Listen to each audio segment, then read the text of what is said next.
Hi, welcome to my channel. My name is Serena and today we're going to talk everything you need to know before traveling to Vietnam. I was in Vietnam earlier this year for 5 weeks, and during my stay there I made a lot of notes on what someone that never been to Vietnam before would need to know. Some of this would apply if you're traveling anywhere in Southeast Asia. For Vietnam, you would need to get a visa if you're not from Japan, South Korea, Sweden, Finland, Norway, Denmark, United Kingdom, France, and Spain. There are 30 days visa and a 90-day visa. And then there's a single entry and multiple entries. For a 30-day single visa, it is $35. For a 30 days multiple entry, it is $60. And for a 90-day single entry, it's $40. And for a 90-day multiple entries, it's $65. Process to get a visa usually would take around 4 to 5 business days. And you would need a passport, your passport photo, your email address, and the day that you're planning on coming to Vietnam. They would need to know all of that before they could get the visa started for you. And the visa will start the day that you land in Vietnam. So I recommend contacting Emily below. She's the most reasonable that I found online. She would answer all the questions for you. There is also an expedited visa that you could get also at the airport if you happen to didn't put your middle name on your visa. That happened to a lot of people. So make sure you have your first name, middle name, and last name. Whatever it is on your passport, you have to have it. Because if you're missing a middle name, they will not let you in the country. Then you have to apply for another visa. And it's just a headache. So just make sure you got everything correct on the visa before you enter Vietnam. So we will talk about when to travel to Vietnam. Vietnam is broken up into 3 regions. You have the north, the central, and the south. When I was there in January, when I was in the north, the lowest temperature it got was 25 degrees. And then in the same week, I flew to the south and it was like 95 in the south. And if you look at Vietnam, it's smaller than California and the weather could change drastically depending on where you are. So the best time to go during the north is the spring and autumn. So for the spring, you would want to go during March and April. Autumn, you want to go in September and November. Again, that could change depending on where you're going, because right now in Hai Giang is flooding in June, and if you go to Sapa, it's beautiful there. So always check the weather before you actually travel to a certain city in Vietnam. For Central, the best time would be during March through May. They do have raining season. Raining season for them is September through January. So I would avoid going September through October. That's the flooding season in the Central area. The best time to go to the South is December through April. If you're planning to go to Phu Quoc, my tour guide told me that the best time is March or November. They do have rainy season in the south also, and that is May through October. So avoid going there because when it rains, you really can't do anything in Vietnam. You're pretty much stuck inside, and I don't recommend going during that time. Monsoon season is August through September, so avoid going to the south during that time. So now let's talk about once you're in Vietnam. Before you land in Vietnam, I would recommend kind of have an idea of how many days you want to stay in each region or each city. I wouldn't recommend booking your flights or hotels ahead of time. If you know that you want to be in a certain city for sure for an amount of time, then yes, I would go ahead and book the hotel. But if you're not sure how long you want to stay in each city, I wouldn't recommend booking hotel ahead of time because the cancellation is a little bit difficult. So just make sure you read the fine prints in Agoda. I recommend Agoda. If you're gonna book your hotel, I would get to that later. If you're one of those people that need to book everything ahead of time. So just make sure you read the cancellation date and cancel before then, and then you won't be penalized. Jet lag is a real thing. If you're traveling from the US going to Vietnam, depending on where you are in the US, it's a 12 hours difference in time, and jet lag will kick your butt. So I recommend the first few days, maybe 2 or 3 days, you do absolutely nothing. And when I say absolutely nothing, I don't mean just sleep all day, no. I recommend staying at a hotel that's centrally located so you can walk to restaurant, walk to shopping. So these are the hotels that I recommend staying in if you're in Hanoi. This is what I recommend if you're in Central. And this is what I recommend if you're staying in Saigon. And once you land, check into your hotel, just rest for that first day, go out to dinner, get a drink or something like that. But that's all you should do on your first day. Then go get a massage, go get your hair washed, go get your nails done, go get your hair done, do everything that's relaxing. I wouldn't recommend booking a tour on your second day in Vietnam just because you want to give yourself time to your body to adjust to the climate, the temperature, the time zone, all of that. You just want to give your body rest, because if you book the next day after you land, you're going to be so tired and jet lagged that you're not going to enjoy anything you do. If you have time, just rest for the first few days and then plan after. Luggage. So when I go to Vietnam, my parents have a house in Hue. So we would typically fly into Da Nang and then drive to Hue and leave all of our luggage, relax for a couple days in Hue, and then we travel. If you're traveling by plane, there is a baggage restriction for carry-on. Yes, they actually weight your carry-on. If you're someone like me who likes to travel with a carry-on and backpack, you're paying for the weight of each item. They only allow you like 12 kilograms, which is about equivalent to what, 6 pounds? I will put the correct number here. So what I like to do is bring a big check-in bag, because if you go with Vietnam Airlines, you could actually get a check-in bag for free. So I like to travel with my check-in bag, half of it empty and half of it filled with whatever I need for wherever I'm going. And then when I travel to the north or south or whatever, I would just have my check-in bag, because one, is free, and two, it allows me to have a lot of space if I need to buy souvenirs and gifts and whatever it is that I need to buy. And for luggage, I recommend you getting one with a lock on it, because I've never had any problem with theft in Vietnam, but it's just a safety precaution. I'm gonna do a separate packing video up here if you want to know what I packed for my Vietnam trip.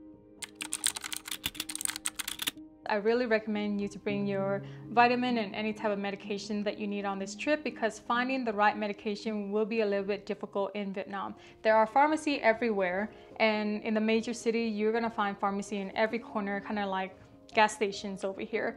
But to get the right medication would be very difficult. So I recommend you just make a list of all of your medication that you can need for however long. You can actually ask your pharmacy for a refill up to 3 months too, if you're traveling overseas. So I recommend doing that even though you're only gonna be there for a month. You just don't know. And I also recommend getting an everyday pack. So this is my holy grail when I was in Vietnam. It's this bag right here. It's from Lululemon, and it is just so great because it has this pocket in the back.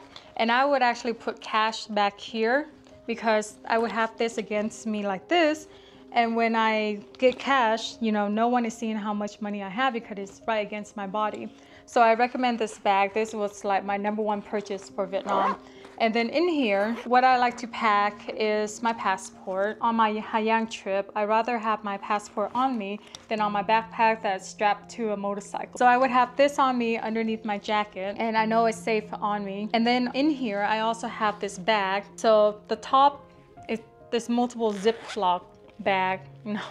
This multiple pocket bag is really nice because this is where I keep all of my US bill. For the bills, you want to bring $100 bills when you're in Vietnam, because the exchange rate for $100 bills is better than anything else. And I would bring clean bill with no marking on it, then you get a higher exchange rate. And then on this right here is where my exchange money is gonna go. So then when I travel around, people can't really see what I have in here because everything is protected, and they won't see how much money I have or anything like that. Another thing that you must pack with you is tissue. So Vietnam, for the most part, is very modern, but there are some places in the city and especially in the countryside that you're gonna find restroom without any tissue or without any toilet paper, because they use this spray thingy. And for some people that are not used to that, I would just pack tissue. You will thank me later, I promise. Okay, let's say that you didn't bring any of that, or you forgot, or so your luggage got lost during the flight. If you need to buy something, go to one of these malls first. Just look up the closest mall where you're staying, and then you can find everything you need there. And the mall is really modern.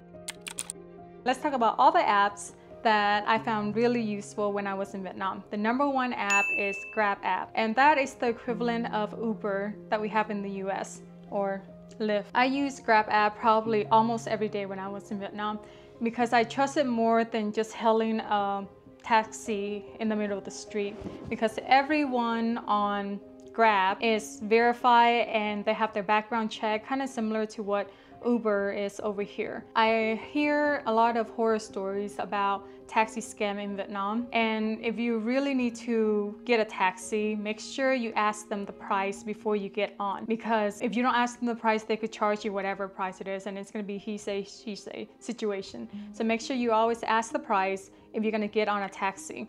With Grab app, it tells you how much you're going to pay at the end, and no, you don't have to tip on Grab. So another app that I recommend is Gaia. Gaia is a tracking app. No, it's not a tracking app. It kind of records your route, whether you're walking or biking or taking a bus or getting a taxi. It records where you've been. And I like to use it because if I like a restaurant or a cafe and I think I want to share it in the future, I take a picture of it, put it in Gaia, and it tells me exactly where it is. So it's kind of nice to kind of go back on my day and see where I've been and how far I went and everything like that. So I really highly recommend Gaia. Even when I'm in the US and traveling around, it's kind of nice to use that also. Another app I like to use is a currency converter. This is the app that I recommend. It's really easy to use. So for currency, the bills in Vietnam is a little bit tricky because it's color and it's different size, and sometimes these are the bills in Vietnam. I'm going to show you a picture right here and how easy it is to get them confused if you're not used to the Vietnam currency. So right now the currency rate in June of 2024 is $1 to 25 Vietnamese dong. So sometimes if you bring a really crisp, clean $100 bill, you could get like 100 for 2.6 million or whatever it is. So I would make sure all of your bills are clean and not ripped. So how I do really fast conversion in my head is I multiply everything by 2. Let me give you an example. If something is 2 million Vietnamese dong, I know that it's going to be around $100. How I know this is because I divide the 2 million by half, and that's how I know it's equivalent to 100. It's not 100, it's less than 100, but it's kind of get me in the ballpark of where I need to be. So that's how I do really fast exchange in my head. And if you want to be more accurate, just take out the app and it could exchange for you in real time. Another app that I really like to use is Agoda. This is where I book all of my hotels in Vietnam. This is the best rate for hotel that you're gonna find in Vietnam.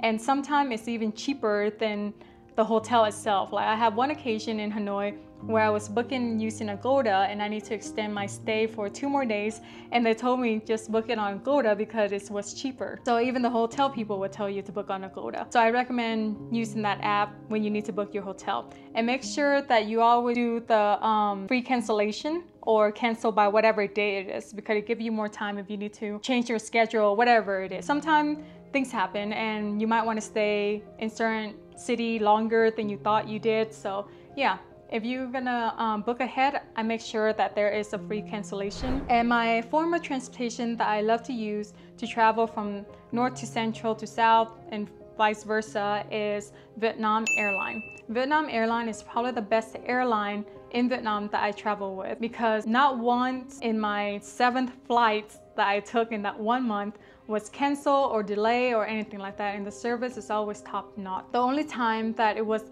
delayed was when I have a connection using Pacific Airlines that is partnered with Vietnam Airlines. So just make sure when you have a connection, it's also with Vietnam Airlines and not Pacific Airlines, because in my 2 connections, both were delayed. So just a heads up. Another app that I recommend is this bus app. You could book all of your bus on this app. I didn't use the bus app too much because I had someone booking my bus ticket, which was a mistake also. I would not have someone book your bus ticket unless you tell them specifically, I want the best bus, and the best bus is usually a VIP limousine or equivalent to something like that. VIP is the top level that you can get, even better than luxury. So make sure if you want the top bus of any class, either the shuttle or like a big Greyhound bus, you tell them you want the VIPs. That would give you the best bus. Or they're gonna book you on a local bus and you're gonna have a horrible experience like I did to Sapa. Another app that I like to use is this train app, which I didn't use on this trip also, but you could book your train tickets on here. I prefer to travel by plane because it gets me where I need to go in, like, you know, from north to south, an hour and a half. If you're going by train or bus, it could take up to 24 hours. So I just don't have the time to do that. And when you're looking at the ticket, the price is very close to each other. So it doesn't make sense to spend all that time unless you want to. There is really beautiful route on the train that you could take from Da Nang to Ho Chi Minh. That's really beautiful. It's right on the coast. So if you want to experience that, then yes, I recommend going with a train or a bus. But if you need to get from point A to point B ASAP, then I recommend travel by plane. Another app that is a must is Google Translate. So I use Google Translate because I can't read Vietnamese. And on Google Translate, you could actually just shoot a picture of Vietnamese and then it would translate to English. It's really, really cool. And if you don't know the Vietnamese language, you could talk to it in English and it would translate to Vietnamese. And the Vietnamese accent is actually quite accurate when I use it, just to test it out. So I highly recommend this to just communicate with your tour guide or at the restaurant if they don't know English. So this is probably one of those apps that you should download before you go to Vietnam. So money, how much does it cost per day or per week in Vietnam? What I calculate for myself when I was traveling a lot, eating everything and going everywhere, my calculation was about $500 a week. And that is buying a lot of stuff, getting a massage almost every week, staying in 4-star hotel, eating really nice food at least twice or 3 times a week. If you budget yourself to $500 per week, then you have plenty, more than enough. If you're on a budget, there are ways to budget your travels. So you can stay at a hostel and it's about $6 to $7 per night at hostel. If you go into a lower end hotel, it could be $10 per night to $15, which is like 1 or 2 star. And if you have the money, I don't recommend staying at those places because it could be a little bit sketchy. And then for the mid-range, you're looking at around $30 to about $60 for mid-range. And when I say mid-range, it's about like 3 to 4 stars hotel. With $60, you could actually get a really nice 4-star hotel. And then if you want to go bougie, you could go on the high end. And with the high end, it's about $100 to, I don't know, the highest that I've ever seen was like $1,500. So you could actually pay $1,500 a night in Vietnam. And honestly, I don't recommend paying that much for a hotel, especially if all you do is sleep. Go with a 4-star hotel, pay $60 and spend the rest of your money on something else. Also, be mindful when you're booking your hotels or flight, the date in Vietnam is a little bit different than the one in the US. So in the US, we have month, day, and then year.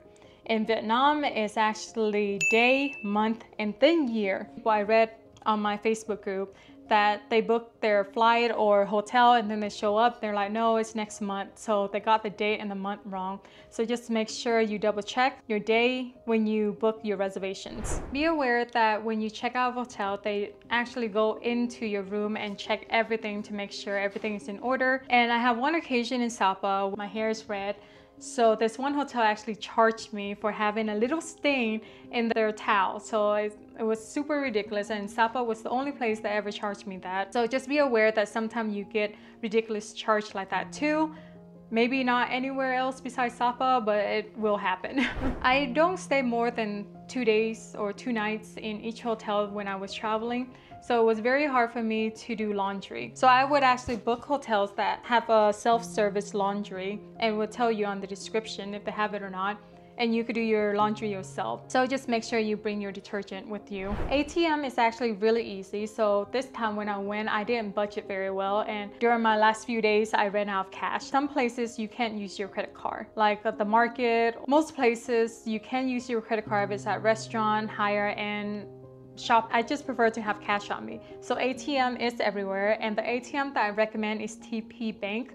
Their daily limit for withdrawal is 5 million. So I really like withdrawing there, and my fee for 5 million was around $3 for my bank. So I recommend you checking up on your bank to see how much they charge for foreign withdrawal fee. There are actually some bank that is free withdrawal too, so I would just check with your bank for that. So the average food price for most restaurants is gonna be around $2 to $3 with a drink. So with $3, you could get a really good meal and a drink. A drink is typically like $1 over there for Coke or Pepsi product or whatever it is that you get. If you eat it on the street, it could be like from 50 cents all the way to like $2. And then if you go to a higher end restaurant like Nobu in Da Nang, you could be spending $200 per meal there. So it really depends on what you want to eat in Vietnam, because there's a price for everyone and everything. Tipping is becoming a huge thing in Vietnam lately, and I usually don't tip at restaurant or cafe. I will tip when I go on a tour, a private tour or whatever tour it is, and I think the tour guide did a great job. Most of the time they don't get paid very much being a tour guide, so I would tip then, and usually I would tip 10 to 20% of the fee of the tour. So when you go to massage or getting your hair done or nail done and stuff like that, it is nice to tip, but it's not mandatory. That's what I'm trying to say. For tour guides, I recommend you getting on Facebook. These are the 3 Facebook groups that I really like: the Vietnam Travel, Vietnam Tour Guide, and go to those 3 and then search for tour guide on there. That's how I find all of my tour guides. And make sure you ask whatever question you want to ask. Ask them a lot of questions, bombard them with questions, because you want to be upfront. You want to make sure you communicate correctly what you want to do, because if you don't, they would have their own agenda and it might not be something you want to do.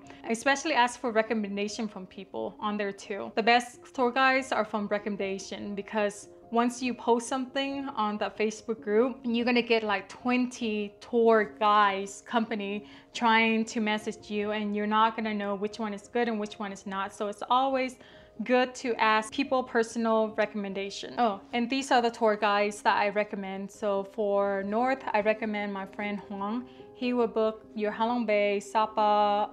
I think he booked Sapa. I'm not sure if he booked Sapa, but he would definitely book Ha Long Bay and Nhân Bình and around Hanoi. So I recommend contacting him. South or Phu Quoc, I recommend booking with Tommy. And then Central, I recommend booking with this guy, because his price is really, really great. And if you're going with more than 3 or 4 people, or like a big group of people, make sure you bargain with the price too. Whatever price they tell you is not always set in stone. Everything is always up to bargain. Now we go to the potential scam in Vietnam. So the most common scam is the taxi scam. So to avoid this, just use the Grab app or ask for the price upfront. So that's all you need to do to avoid this scam. And if they ask to use your phone, do not give them your phone. Just tell them, I will look it up for you. Do not ever hand over your phone or wallet to anyone in Vietnam. And make sure you double check the change or the money, the bill that you give them, because sometimes the 500,000 can look very similar to, was it 50 or 10? I will put the screen here, but 2 of the bills, or actually a lot of bills, kind of look similar, and sometimes they will argue, hey, you just gave me 50,000 when you give them a 500,000. So just be aware of that. Let's get talking about bargaining. So when you go to a local market like Binh Thanh or whatever it is in Hanoi that I can't think of it right now, or any of the local market, if it doesn't have a price on it, then it's up for bargain. And to bargain, whatever price they give you, let's say if it's 100, then you cut it by half, and then you just go up accordingly, and then pay whatever you're comfortable with. Never get peer pressure into buying anything you don't want, because they're very good at guilt tripping you. And they're also very good at judging you also, like depending on what you wear. When you're in Vietnam, leave all of your designer clothes at home. You can still wear nice clothes, just don't wear anything that have logos on it, like, you know, Chanel or Louis Vuitton or whatever it is, because most people in Vietnam only make around $10 a day, and you just don't need to flaunt yourself like that and draw unnecessary attention to yourself. If you don't want the item and they're going to be very persistent about that, firmly say no thank you and walk away. And also trust your instinct. If something feels wrong, trust your gut. 100% of the time it is wrong, and just walk away. And in Vietnam is the saying, what you get is what you pay for, is very accurate. So let me give you an example. So if you're going to get your hair done and a salon quoted you at $10 and another one quoted you at $30, there is something wrong with the $10 for them to quote you that way. An average massage would be around $15 to $30, and $30 is actually on the high end. And then for your hair cut and hair dye, I paid $30 for my haircut and hair dye. It was around 10 bucks for my nails. That is kind of give you an idea how much everything should cost. From north to central to south, the price is very comparable to each other. So it doesn't matter where you are, the price should be very similar. I recommend you getting global entry before your trip to Vietnam. It's gonna take around 3 to 6 months to apply for global entry, so I would give you enough time to get it before you travel overseas. It's so much better to have global entry when you return to the US, because once you go up to customs, they just scan your face and then you're free to go. Versus if you don't have global entry, you're gonna go on this line of like 100+ people, and you could be in that line for about 30 minutes to go through customs. So I highly recommend you getting global entry. And also, if you get global entry, you get free TSA pre-check. And that was the main reason why I got global entries, because I didn't want to take off my shoes and get out my liquid. So I highly recommend getting global entry before your trip. Vietnam is a communist country, but their healthcare is actually quite good. Even if you have travel health insurance, you're not gonna be prioritized over someone over there. So just because you're a foreigner, sometimes you're not gonna get special treatment. So I really don't recommend getting travel insurance, because there are pharmacies everywhere on the street and you don't need a prescription to get medication. I was sick when I was in the north, and I couldn't get over this cold even though I had NyQuil and all of that from the US. So I went to the pharmacy and I told her my symptoms and what I was going through, and she gave me this 4 type of pills. She told me to take it for 5 days. After that 5th day, my cold was gone. So that is how good their medicine is over there. And I think I paid like $5 for all of that, or maybe even less. So don't be scared if you're gonna get sick on your trip, because there are pharmacies everywhere. And I really highly recommend going to a pharmacy before going to a doctor over there. Okay, now we talk about how to plan your wonderful vacation in Vietnam. So I recommend spending at least 3 weeks in Vietnam, and I know that most people don't have that time. So if you only have 1 week in Vietnam, I recommend either picking North, Central, and South. Whichever it is, pick one region and stay there for that whole week, because if you're going from North to Central to South, you're gonna be spending a lot of time just traveling from places to places, and you're not gonna enjoy the city. You won't have time to enjoy the city. So I recommend you just stay in one region. So let's say if you're gonna pick North, I would do 2 days in Hanoi, 1 day trip in Ha Long Bay, 1 day trip in Ninh Bình, and maybe 1 or 2 days in Sapa or Hà Giang. If you like motorcycle and you like to be outdoors, then I recommend going to Hà Giang over Sapa, just because my experience in Sapa was not great. So I don't recommend it, even though it is a beautiful town, but I wouldn't stay more than 2 days there. So for Central, I recommend staying 3 days in Da Nang, 2 days in Hoi An, and maybe do a day trip in Tu Huế. For South, I recommend staying 3 days in Phu Quoc, 2 days in Ho Chi Minh, and maybe a day tour to Mekong Delta and Cu Chi Tunnel. You could do all of that in 1 day. I don't recommend staying overnight in the Mekong Delta, because it's not one of the most attractive places in Vietnam. If you have a whole month in Vietnam, I would check out Đà Lạt, Nha Trang, and Con Dao. Those are the 3 places that I didn't get to on my trip. Oh, we're done. Okay, and I think that's pretty much it for this video. I hope all of this information is useful to you, and I hope you have a wonderful time in Vietnam. It's one of my favorite countries to travel to. If you find this video useful, I hope you hit that like button and comment below what is your favorite tip for traveling. I really would like to know, and it would really make my day if you subscribe to this channel. So thank you so much for watching to the end, and I will see you next time. Bye. Thank you for watching. Until next time.